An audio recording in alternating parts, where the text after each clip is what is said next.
Hello guys, welcome back to my channel. இன்றைக்கி நம்ம என்ன சம்மரி பார்க்க போகிறோம் அப்படின்னா, அன்ஃபேத்ஃபுல் சர்வெண்ட். இதை எழுதினவங்க மஞ்சுளா பத்மநாதன். இவங்க 23 ஜூன் 1953 டெல்லியில் பிறந்திருக்காங்க. அவங்களோட ஜானர் அப்படின்னு சொல்லும்போது மோஸ்ட்டாக காமிக் ரைட்டிங்ஸும் சயின்ஸ் ஃபிக்ஷன் ஸ்டோரிஸும் எழுதுவாங்க. சில்ட்ரன் ஓரியன்டாக நிறைய ஷார்ட் ஸ்டோரிஸ் வந்து இவங்க எழுதுவாங்க. இவங்க Indian play writer, journalist, artist, autobiographical நாவல்ஸும் எழுதியிருக்காங்க.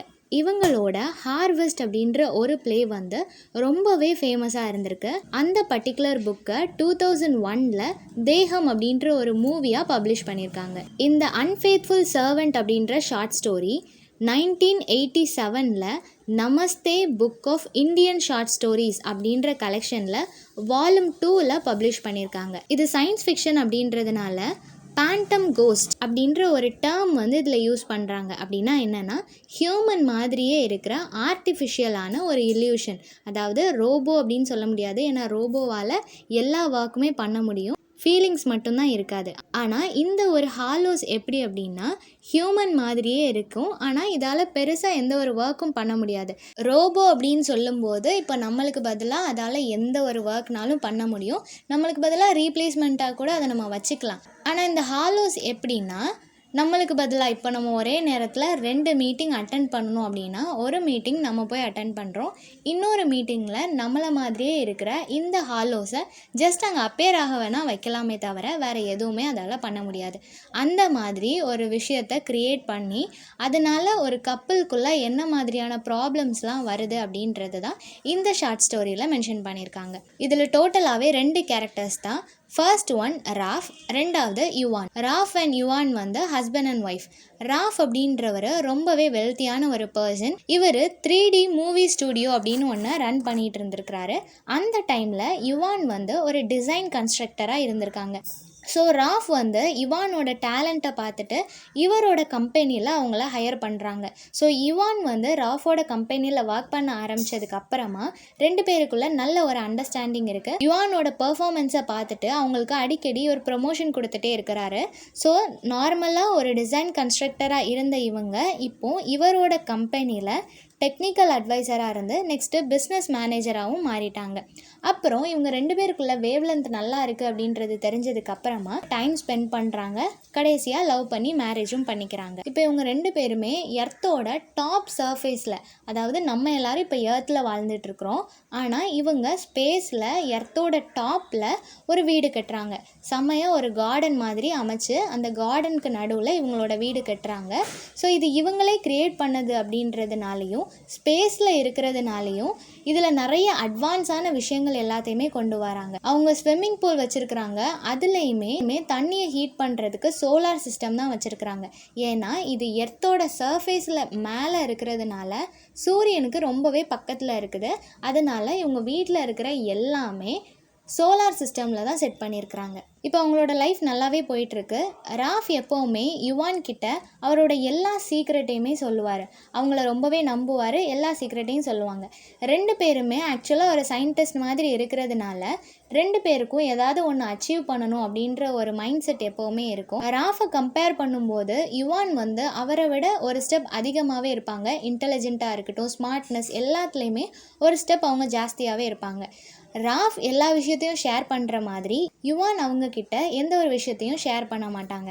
இவர் பிஸ்னஸ் சீக்ரெட்டாக இருக்கட்டும், பர்சனல் லைஃப் எல்லாத்தையுமே அவங்கக்கிட்ட ஷேர் பண்ணுவாங்க. ஒரு நாள் என்ன ஆகுதுன்னா, இவங்க 2 பேரும் பிரேக்ஃபாஸ்ட் சாப்பிட்டுட்டு இருக்கிறாங்க. யுவானும் ஒரு பிரெட் ஸ்லைஸ் எடுத்து சாப்பிட்றாங்க.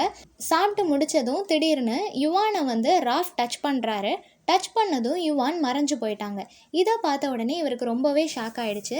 ஏன் அப்படின்னா, இது வந்து யுவான் க்ரியேட் பண்ணி வச்ச ஹாலோ அப்படின்னு சொல்லும்போது ஃபஸ்ட்டே பார்த்தோம் இல்லையா, யுவானுக்காக சப்ஸ்டியூட்டாக இவங்களே ஒரு ஹாலோவை க்ரியேட் பண்ணி வச்சுட்டு வெளியே எங்கேயோ போயிட்டாங்க. இதை பார்த்த உடனே இவருக்கு ரொம்பவே ஜெலசி ஆகுது. அவருக்கு ஈகோவும் ஸ்டார்ட் ஆகிடுச்சு. ஏன் அப்படின்னா, இவர் இவ்வளோ வருஷமாக இந்த மாதிரி ஒரு ஹாலோ தான் க்ரியேட் பண்ணணும் அப்படின்னு சொல்லி ட்ரை பண்ணிகிட்டு இருக்கிறாரு. அந்த ஹாலோவை அவரோட ஒய்ஃப் அவருக்கு முன்னாடியே க்ரியேட் பண்ணிட்டதுனால இவருக்கு அது ரொம்பவே ஈகோ ப்ராப்ளமாக இருக்குது. இப்போது இதை எப்படி க்ரியேட் பண்ணா அப்படின்னு சொல்லி இவர் ரொம்பவே யோசிச்சுட்டு இருக்கிறாரு. அந்த நிமிஷத்துலேருந்து இவங்க 2 பேருக்குள்ளே ஜெலசி ஸ்டார்ட் ஆகிடுச்சு. அவளை மாதிரியே பெட்டராக ஒரு ஹாலோ வந்து க்ரியேட் பண்ணணும் அப்படின்னு சொல்லிட்டு முடிவு பண்ணுறாரு. யுவான் எப்படி ராஃப் கிட்ட இதை பற்றி எதுவுமே சொல்லாமல் க்ரியேட் பண்ணாலோ அதே மாதிரி இவருமே இதை பற்றி எதுவும் பேசாமல் ஒரு 2-3 மந்த்ஸில் க்ரியேட் பண்ணணும் அப்படின்ற ஒரு முடிவுக்கு வராரு. இப்படி நிறைய நாள் வந்து ராஃப் கிட்ட சொல்லாமலே யுவான் வந்து வீட்டை விட்டு போயிட்டு இருந்தாங்க. இதெல்லாம் தெரிஞ்சுமே தெரியாத மாதிரியே ராஃப் மெயின்டைன் பண்ணிட்டு அவரோட ஒர்க்கையும் சைட் பை சைட் பார்த்துக்கிட்டே இருந்தார். அவரும் ஒரு ஹாலோ க்ரியேட் பண்ணணும் அப்படின்றதுல ரொம்பவே கான்ஷியஸாக இருந்தார். இப்போ 2 பேருமே தனித்தனியாக டைம் ஸ்பெண்ட் பண்ணுறதுனால அவங்களோட ரிலேஷன்ஷிப்பில் ஒரு பிரேக் வர ஆரம்பிச்சிடுச்சு. 2 பேருமே ரொம்பவே பிஸியாக இருக்கிறாங்க. இவ்வளோ நாளும் அவளை வந்து ப்ரொஃபஷ்னலாக ஒரு எனிமியாக பார்த்துட்டு இருந்த இவர் இப்போ பர்சனலாக பார்க்க ஆரம்பிச்சிட்டாரு. ஏன்னா இவ எப்போவுமே இவர்கிட்ட சொல்லாமல் வீட்டில் ஒரு ஹாலோவை வச்சுட்டு போகிறதுனால இவ வேறு யார் கூடயும் அஃபேரில் இருப்பாளோ அப்படின்ற ஒரு டவுட் வந்து இவருக்கு வர ஆரம்பிச்சிடுச்சு. அதனால் இவர் என்ன பண்ணுறாருன்னா இவளை கொலை பண்ணிட்டாருன்னா ப்ரொஃபஷ்னலாகவும் ராஃபுக்கு யுவான் வந்து போட்டியாக இருக்க மாட்டா, பர்சனலாகவும் எந்த டிஸ்டர்பன்ஸும் இருக்காது. அவள் வந்து ஒருவேளை உண்மையிலே அஃபேரில் இருந்தானாலும் அவரை சீட் பண்ணதுக்காக அவளை பனிஷ் பண்ணணும் அப்படின்ற ஒரு மைண்ட் செட்டுக்கு வந்துட்டார். இப்போ ஒரு 2-3 மந்த்ஸ் ஆயிடுச்சு. இவர் இவ்வளோ நாள் கஷ்டப்பட்ட மாதிரி அவரோட ஹாலோவை அவர் க்ரியேட் பண்ணிட்டாரு. க்ரியேட் பண்ண உடனேயே அதை இவளை கொல்றதுக்காக மட்டும்தான் யூஸ் பண்ணணும் அப்படின்னு சொல்லி நினைக்கிறாரு. ஏன் அப்படின்னா இவங்க 2 பேருமே ஒரு ஃபேமஸான ஒரு சயின்டிஸ்ட் ஆயிட்டாங்க. ஸ்பேஸில் போய் இவங்க வீடு கட்டி இருக்கிறாங்க அப்படின்னா எல்லாராலையும் பேசப்படுற ஒரு சயின்டிஸ்டாக இருக்கும்போது இவங்களுக்குள்ள ஏதாவது ஒரு ப்ராப்ளம்னா கண்டிப்பாக எல்லாருக்கும் உண்மை தெரிஞ்சிடும் அப்படின்றதுக்காக இதை ஒரு சூசைட் மாதிரி செட் பண்ணணும் அப்படின்னு சொல்லி நினைக்கிறாரு. அதனால் என்ன செய்கிறாரு அப்படின்னா இவர் க்ரியேட் பண்ண அந்த ஹாலோவோட வாயில் ஒரு டேப்லெட் மாதிரி ஒன்று வச்சு விடுறாரு. குயிக் சால்வ் அப்படின்ற ஒரு கேப்சூலை வச்சு விடுறாரு. அது ஒரு ஸ்லோ பாய்சன் மாதிரி. இப்போது இந்த ஹாலோவுக்கு இவர் என்ன சொல்லி அனுப்புகிறாருன்னா இந்த ஹாலோ போய் யுவானை கிஸ் பண்ணும்போது அந்த ஹாலோவோட வாயில் இருக்கிற அந்த கேப்சூல் யுவானுக்கு போயிடும். ஸோ யுவான் வந்து இறந்து போயிடுவா, அவள் தான் டேப்லெட் சாப்பிட்டு இறந்து போன மாதிரி இவர் அசியூம் பண்ணிடலாம் அப்படின்றது தான் இவரோட பிளானாக இருக்கும். ஆனால் ஆக்சுவலாக அங்கே என்ன நடக்கும் அப்படின்னா யுவான் என்ன பண்ணிகிட்டு இருப்பாங்க அப்படின்னா அவங்களோட ரூமில் ரெஸ்ட் எடுத்துகிட்டு இருப்பாங்க. ஸ்லம்பரிங் அப்படின்னு சொல்லப்படுற எந்த ஒரு டிஸ்டர்பன்ஸும் இல்லாமல் தூங்குற மாதிரி அவங்க செட் பண்ணி வச்சுருப்பாங்க. எந்த டிஸ்டர்பன்ஸும் இருக்காது. அவங்க நிம்மதியாக தூங்கணும் அப்படின்றதுக்காக இந்த மாதிரி செட் பண்ணி வச்சுட்டு தூங்கிட்டு இருப்பாங்க. அந்த டைமில் தான் இவர் அந்த ஹாலோவை அங்கே அனுப்பி வைப்பார். அங்கே இவங்க ரெஸ்ட் எடுத்துகிட்டு இருக்கும்போது இந்த ஹாலோ அங்கே போய் அவங்கள கிஸ் பண்ண ட்ரை பண்ணும். ராஃபுக்கு வந்து ஒரு 3 days செமினார் இருக்கும் ஸ்ரீலங்காவில். ஸோ அவர் அங்கே கிளம்பி போயிடுவார். ராஃபோட ஹாலோ யுவானை அப்ரோச் பண்ண போகும்போது தான் தெரியும் ஆக்சுவலாக அங்கே இருந்தது யுவானே கிடையாது, அவளோட ஹாலோ. அவளும் அவளோட ஹாலோவை அங்கே வச்சுட்டு வேற எங்கேயோ போயிருந்திருப்பாள். ஸோ இப்போ 2 ஹாலோஸும் மீட் பண்ணதுக்கப்புறமா இதில் என்ன மென்ஷன் பண்ணியிருப்பாங்கன்னா ஆல்ரெடி அந்த ஹாலோஸ் 2மே ஒரு ரிலேஷன்ஷிப் லாங்கிங்கில் இருந்ததாகவும் இந்த ஒரு செக்மெண்ட் வந்து அந்த ஹாலோஸ்க்கு ஏற்றது மாதிரி இருந்துச்சு அப்படின்னும் மென்ஷன் பண்ணியிருக்காங்க.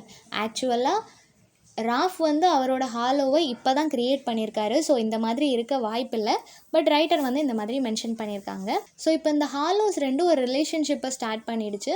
3 நாள் ராஃப் அண்ட் யுவான் வந்து அவங்க வீட்டில் இல்லை. ஸோ இந்த என்டையர் ஹவுஸுமே இப்போ இந்த 2 ஹாலோஸ்க்கு அப்படின்ற மாதிரி அவங்க ஒரு செப்பரேட் லைஃப் வந்து லீட் பண்ணிகிட்ருக்குறாங்க. இந்த ஹாலோஸ் வந்து ஆர்டிஃபிஷியலாக க்ரியேட் பண்ண ஒரு விஷயம் அப்படின்றதுனால அதோட பாடியிலேருந்து ஆட்டோமேட்டிக்காக ஒரு ஹீட் வந்து ரெடியூஸ் ஆகிட்டே இருந்திருக்கு.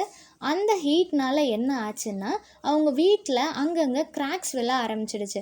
எப்போ அந்த ஹாலோஸ் வந்து நிறைய ஹீட் வந்து ரெடியூஸ் பண்ணுதோ அந்த டைமில் அந்த வீடே பர்ஸ்ட் ஆகிடுச்சு. ஸோ வீடு வெடிச்சதுக்கு அப்புறமா அது பெரிய நியூஸ் ஆகிடுச்சு. நியூஸ் பேப்பர்லலாம் ஆர்டிகல்ஸ்லாம் வருது, இந்த மாதிரி எர்த் சர்ஃபேஸில் இருந்த வீடு வந்து பேர்ன் ஆகிடுச்சு அப்படின்னு சொல்லிட்டு. இதெல்லாம் நடந்து முடிஞ்சதுக்கப்புறம் 3 daysக்கு அப்புறம் தான் ராஃப் வந்து வீட்டுக்கு வரான். அவன் வீட்டுக்கு வந்து அந்த வீடு இவ்வளோ மோசமான கண்டிஷனில் இருக்கிறத பார்த்துமே அவன் என்ன நினைக்கிறான்னா யுவான் கண்டிப்பாக உள்ளதாக இருந்திருப்பா, அவளும் இறந்து போயிட்டா அப்படின்ற மாதிரி மைண்ட் செட்டில் இவர் பார்த்துட்ருக்கிறாரு. ஆனால் ஆக்சுவலாக ஒரு 10 yards தள்ளி யுவான் வந்து அதில் உட்காந்துட்ருப்பாங்க. ராஃப் வந்து அவங்கள பார்ப்பாங்க. கொஞ்ச நேரத்துலேயே யுவான் வந்து அவங்களோட ஹெல்மெட்டில் ஒரு பட்டனை ப்ரெஸ் பண்ணிவிட்டு அங்கேருந்து மறைஞ்சு போயிடுவாங்க. ஈகோ ப்ராப்ளம்னால அவங்களோட பர்சனல் லைஃப்லேயும் அவங்களால சந்தோஷமாக இருக்க முடியல, ப்ரொஃபஷ்னலாகவும் சக்சீட் ஆக முடியல. ஸோ இதான் அன்ஃபேத்ஃபுல் சர்வெண்ட்டோட சம்மரி. எல்லாருக்கும் புரிஞ்சிருக்கும்னு நினைக்கிறேன். நெக்ஸ்ட் என்ன டாப்பிக்கில் வீடியோ போடலான்னு சொல்லி கமெண்ட் பண்ணுங்கள். தேங்க்யூ ஃபார் வாட்சிங்.